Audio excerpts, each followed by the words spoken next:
Dear student, मैंने जो आप लोगों को प्रीवियस 3 वीडियो जीवों में जनन के आप लोगों को जो भेजे हैं उसमें हमने आपको वेजिटेटिव प्रोपोगेशन तक बता दिया है।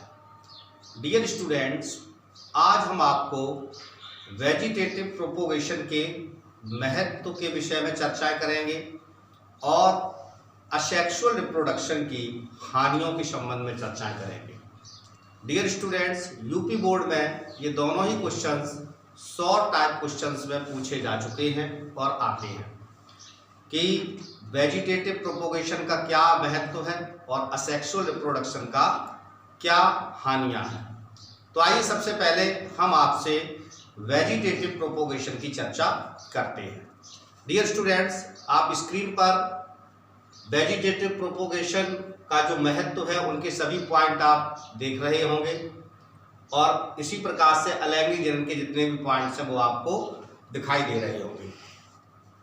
प्यारे विद्यार्थियों, सभी टॉपिकों को एक एक लाइन को क्लियर होने के बाद आप सभी लोग इसका लास्ट में हम आपको स्क्रीनशॉट ले लेना और मैंने आप लोगों को इसका स्टडी मटेरियल ऑलरेडी ग्रुप में डाल दिया है। आप उसे ग्रुप से निकाल करके फेयर कॉपी पर नोट करें और इन सभी पॉइंट को मेरे वीडियो द्वारा आप लोग समझने का प्रयास करें। तो प्यारे विद्यार्थियों, कायक जनन का महत्व, तो वेजिटेटिव प्रोपोगेशन आप लोगों को पिछले वीडियो में बता ही चुका हूं। कायक जनन का मतलब क्या होता है? कायक का मतलब होता है डियर स्टूडेंट्स वेजिटेटिव पार्ट। ठीक है, मोस्टली इस प्रकार का जो रिप्रोडक्शन है ना वो प्लांट्स में पाया जाता है। तो प्लांट्स का जो वेजिटेटिव पार्ट्स होता है जैसे root, stem, leaves and buds. Roots जड़, स्टेम मीन्स तना, लीव्स पत्तियां, बड्स मीन्स कलिकाएं। इनके द्वारा नए पौधे का निर्माण होता है। इसी प्रोसेस को हम कहते हैं वेजिटेटिव प्रोपोगेशन। प्यारे विद्यार्थियों, ये वेजिटेटिव प्रोपोगेशन जो हायर प्लांट्स में पाया जाने वाला एक टाइप का असेक्सुअल रिप्रोडक्शन है, इसका क्या सिग्निफिकेंस है, क्या इसका इंपॉर्टेंस है, आइए आज हम उन इंपॉर्टेंस के बिंदुओं को जानते हैं। तो पहला इंपॉर्टेंस आप देखिए, यहां पर लिखा है जैव पदार्थ का व्यय नहीं होता है। डियर स्टूडेंट्स, इसका मीन ये है कि वेजिटेटिव प्रोपोगेशन में ओनली सिंगल पेरेंट्स यानी कि एक ही जनक जो होता है वो अपने जैसी संतति का निर्माण करता है, जिससे जीव द्रव्य का इनके अंदर विभाजन नहीं हो पाता है, जीव द्रव्य इनके अंदर बच जाता है, अर्थात जीव द्रव्य का एक्स्ट्रा व्यय नहीं होता है। लेकिन जो लैंगिक जनन होता है, सेक्सुअल रिप्रोडक्शन होता है, इसमें डियर स्टूडेंट्स जो गोनट्स होते हैं वो डिवाइड करके युग्मक, जिन्हें हम गैमेट्स कहते हैं, युग्मक बनाते हैं, जिससे जीव द्रव्य की मात्रा भी विभाजित हो जाती है, अर्थात जीव द्रव्य का लॉस होता है। लेकिन वेजिटेटिव प्रोपोगेशन एक टाइप का असेक्सुअल रिप्रोडक्शन है, अतः इसमें कोई भी जीव द्रव्य की हानि नहीं होती है। तो पहला महत्व यह है जैव पदार्थ का कोई व्यय नहीं होता है। दूसरा पॉइंट डियर स्टूडेंट्स की महत्वता का क्या है? आनुवंशिक शुद्धता बनी रहती है। तो डियर स्टूडेंट्स, वेजिटेटिव प्रोपोगेशन में चूंकि सिंगल सेल्स ही न्यू ऑफस्प्रिंग को जन्म दे रही है, तो यहां पर जो आनुवंशिक भिन्नताएं आनी चाहिए थी वो नहीं आ रही है। जैसे मानते हैं ये पेरेंट सेल्स है, मदर सेल्स है ये। अब मदर सेल्स जो है ना सिंगल ही 2 डॉटर सेल्स बना रही है।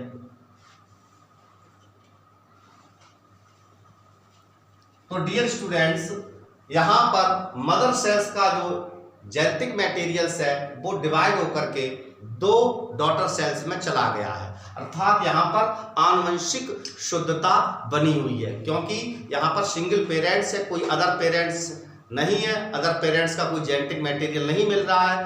अर्थात वेजिटेटिव प्रोपोगेशन में डियर स्टूडेंट आनुवंशिक शुद्धता भी बनी रहती है। इसके बाद DSO ये पॉइंट बहुत सिंपल है और आप समझ गए होंगे, समझ जाएंगे हाल में ही कि पुष्पन क्रिया तीव्रता से होती है।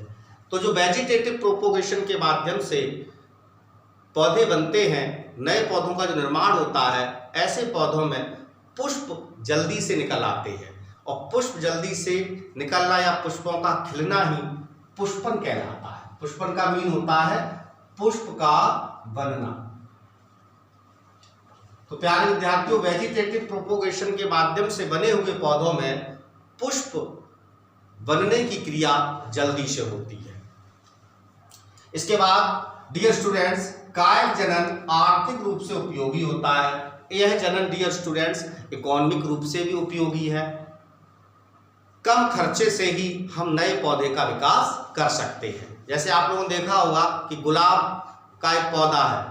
अब गुलाब के पौधे से आपने बहुत सी तने की शाखाएं अलग कर ली, उनकी छोटी छोटी कलमें बना करके आपने भूमि में लगा दी, जिससे बहुत से गुलाब बनके तैयार हो जाते हैं। इस क्रिया में आपने देखा होगा कि बहुत ही कम खर्चा हुआ, बहुत ही शारीरिक श्रम का व्यय भी कम होता है। अतः वेजिटेटिव प्रोपोगेशन जो होता है वो आर्थिक रूप से भी उपयोगी होता है और इसमें कम लागत या कम खर्चा आता है। तो डियर स्टूडेंट्स, वेजिटेटिव प्रोपोगेशन के महत्वों के विषय में आप लोग एक बार पुनः देख लीजिए। जैव पदार्थ का व्यय नहीं होता है, आनुवंशिक शुद्धता बनी रहती है, पुष्पन क्रिया तीव्रता से होती है और कायक जनन आर्थिक रूप से उपयोगी होता है और कम लागत में ही यह जनन किया जा सकता है। आइए डियर स्टूडेंट्स, अब नेक्स्ट टॉपिक हमने यहाँ पर आपके बोर्ड पर दिख रहा होगा आपको, अलैंगिक जनन की हानियां। असेक्सुअल रिप्रोडक्शन की क्या हानियां हैं? तो प्यारे विद्यार्थियों, असेक्सुअल रिप्रोडक्शन की अगर उपयोगिताएं हैं तो कुछ हानियां भी होती हैं। आइए उन हानियों पर गौर करते हैं। पहली हानि देखिए, यहां पर लिखा है अलैंगिक जनन जैव विकास में सहायक नहीं होता है। डियर स्टूडेंट्स, चूंकि अलैंगिक जनन में आनुवंशिक पदार्थ में कोई भिन्नता नहीं आती है, एक ही मदर सेल्स का जो जेनेटिक मटेरियल होता है वही डॉटर सेल्स में पहुंच जाता है, जिससे कोई भी आनुवंशिक भिन्नता पैदा नहीं होती है। अतः जब आनुवंशिक भिन्नता नहीं पैदा होती है तो नई जाति का निर्माण होना असंभव होता है। अतः अलैंगिक जनन जो होता है वो जैव विकास में सहायक नहीं होता है। अगर डियर स्टूडेंट्स अलैंगिक जनन की प्रोसेस ही सभी जीवों में पाई जाती तो आज कोई भी नई जाति हमारी पृथ्वी पर उपस्थित नहीं होती। अतः अलैंगिक जनन की एक हानि ये होती है कि ये जैव विकास में सहायक नहीं होता है। क्यों नहीं होता है? क्योंकि इनसे विभिन्नताओं का विकास नहीं होता है। इसके बाद डियर स्टूडेंट्स, इसमें एक अंतर और हानि और बता रहा हूं। हालांकि हमने बताया बहुत उपयोगी है अलैंगिक जनन, लेकिन कुछ हानियां भी हैं। तो फर्स्ट पॉइंट में हमने आपको बताया कि जैव विकास के लिए उपयोगी नहीं होता है। इसका कारण ये है कि इसमें भिन्नताएं पैदा नहीं होती हैं। इसके बाद प्यारे विद्यार्थियों, इस प्रकार से बनी संतति में शकर ओज का विकास नहीं होता है। शकर का मतलब होता है हाइब्रिड संतति पैदा नहीं हो सकती है। उसका रीजन ये है क्योंकि अलैंगिक जनन में केवल सिंगल पेरेंट्स होता है और शकर ओज उसी स्थिति में पैदा हो सकते हैं जब पेरेंट्स दो हों और पेरेंट्स दो सेक्सुअल रिप्रोडक्शन में होते हैं, तब हमें जाकर के जो संतति मिलती है वो शकर ओज या हाइब्रिड होती है। अतः हाइब्रिड जाति अलैंगिक जनन से विकसित नहीं की जा सकती है। इसके बाद डियर स्टूडेंट, नेक्स्ट हानि क्या है? इस जनन में ओवरक्राउडिंग का मतलब ये होता है कि अलैंगिक जनन जो होता है वो सूक्ष्म जीवों में पाया जाता है।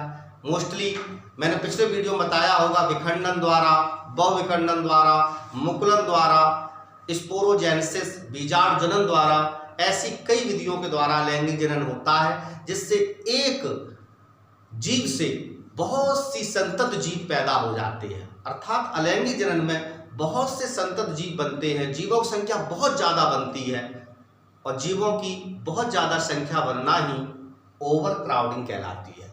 तो जब जीवों की संख्या बहुत ज़्यादा बनेगी तो जीवों का स्वास्थ्य कैसा रहता है? प्रभावित रहता है। उनकी इकोलॉजी प्रभावित होती है, अर्थात उनके आवास की समस्या होती है। ऐसे जीवों में जलवायु और अपने आवास के लिए संघर्ष रहता है, जिससे ये अस्वस्थ होते हैं और काफ़ी जातियां नष्ट भी होती रहती हैं। तो प्यारे विद्यार्थियों, अलैंगिक जनन की प्रमुख हानियों पर एक बार पुनः विचार करते हैं। अलैंगिक जनन जैव विकास में सहायक नहीं होता है। इस प्रकार से बनी संतति में शकरोज का विकास नहीं होता है।